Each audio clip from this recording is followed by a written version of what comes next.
Hey, everybody. Welcome to the premiere of the SCB Steelers Inside Blitz. This is going to be part of our SteelCityBlitz.com family and will be a much, much shorter version of the SCB Steelers podcast presented by Deck Roofing Incorporated, which airs every Thursday night at 10 p.m. on our YouTube channel. And what you'll notice with this right away is there's just one box and I'm the only one in it. The other three Yahoos are not here. And that means they are not here to interrupt me, and they're not here to interrupt each other while they drink beer and whiskey and whatever else. Well, I guess scarps, it's like vodka or whatever. I don't know.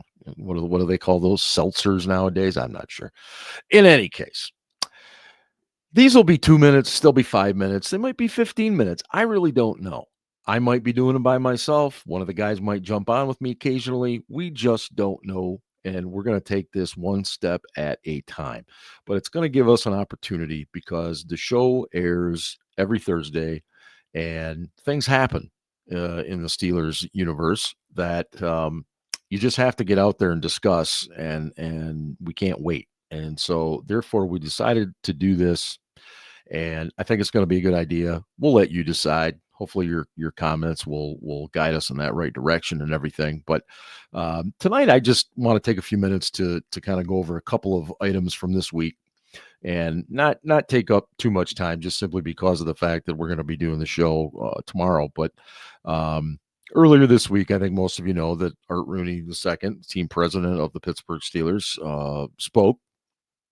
He spoke this time last year, and you will recall that he was not in the best of moods. He was a little tired of the Pittsburgh Steelers having a decent regular season, only to lose in the first round of the playoffs. And here we are a year later, and I'm not going to lie, I was disappointed that he wasn't a little more impatient, a little more upset about what has happened. And you know what has happened. Another decent regular season, another first round exit. And it appears, according to Mike Tomlin, according to him, they're going to run it right back with the same group of coaches for the most part.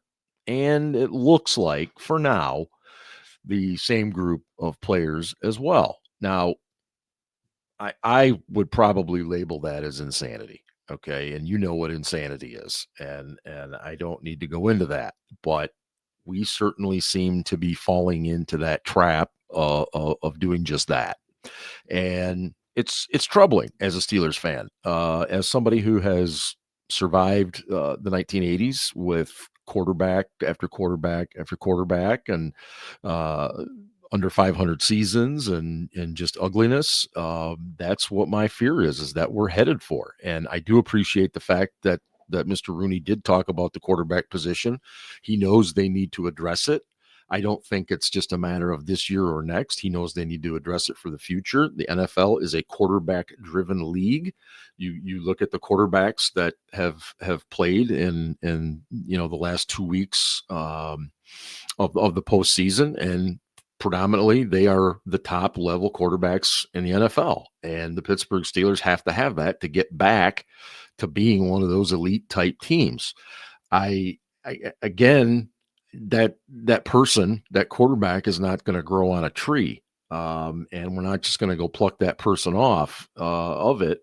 And look, this organization has missed on quarterbacks, from Dan Marino to Lamar Jackson to Jalen Hurts. Those were all guys we could have drafted, and obviously in hindsight probably should have. But at the same time, we have to continue to build this team too. And right now, Coach Tomlin and Terrell Austin, Arthur Smith, Omar Khan, they're all down in Alabama. They're at the Senior Bowl. And not surprisingly, they are spending a good deal of time watching the defensive line. They're watching the wide receivers.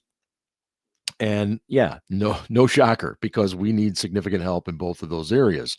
Will the Steelers take a quarterback in this upcoming draft?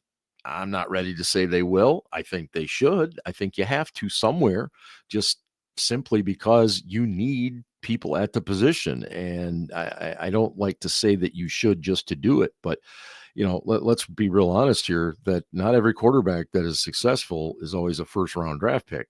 For everyone that is in that first round, you've got guys in the second, you've got guys in the sixth and the seventh, even that have had successful careers. So I think they need to do that. But we're going to get much more into that in the next, several weeks and months of the podcast. So I don't need to go too far on that right now. One other thing I just wanted to comment on real quick is the Pro Bowl. And I'm older. The Pro Bowl was never really a big deal to me. In fact, when I was a kid, the Pro Bowl was depressing because they always played it the week after the Super Bowl. And what really sucked was the fact that Coach Cowher had to coach in a lot of those because that's how they did it back then. But what really, really sucked is it meant football season was over and it was going to be a long wait. Now, thankfully, times are different. We've got a lot more going on in terms of, video clips and YouTube and tape to watch and all that kind of stuff. So football never leaves. It's a 365 type adventure these days. But I've never been a fan of the Pro Bowl. And now it's even worse. Now, look, I get it. Kids love it, and that's fine. That's what it should be about. But when you have a Russell Wilson now going to the Pro Bowl because Josh Allen backed out, and when you have Patrick Queen, who ironically is going to take the place of Roquan Smith, who he was in a bit of a back and forth with the last few weeks, it's not really the Pro Bowl anymore. It's what J.J. Watt said earlier this week. It's very much a participation bowl, and I get it. Let these guys go show their athleticism, have some fun, enjoy Vegas. I'm sure. I don't know. Is it even in Vegas this year? I can't remember. But it's just not my thing. And so best to everybody. I know Isaac Suomalo is going to be going there too. Good for him. He's had a really nice career and has never been to one. So, good for him. Good for these guys to do that. But at the end of the day, it just isn't my thing. Anyway, so coming up on Thursday, that's tomorrow, 10 o'clock p.m. Eastern, we will have the SCB Steelers podcast presented by Deck Roofing Incorporated. You can watch it live right on our YouTube channel, or you can listen on any number of platforms, or you can just check it out, watch it later at your own time. You don't have to join us live, but you should. It's fun. We have a tremendous group of people that join us every single week, and come be a part of it. We're honest, probably to a fault, but we're also knowledgeable, and that might sound a little bit much, but I have a lot of faith in myself and more importantly, the guys on the show, that we have a tremendous amount of Steelers knowledge, and hopefully you'll swing by and enjoy that. So I hope you enjoyed this little run through. It'll get better, and things will roll right on through. But hopefully you enjoyed the premiere episode of the SCB Steelers Inside Blitz. Go Steelers.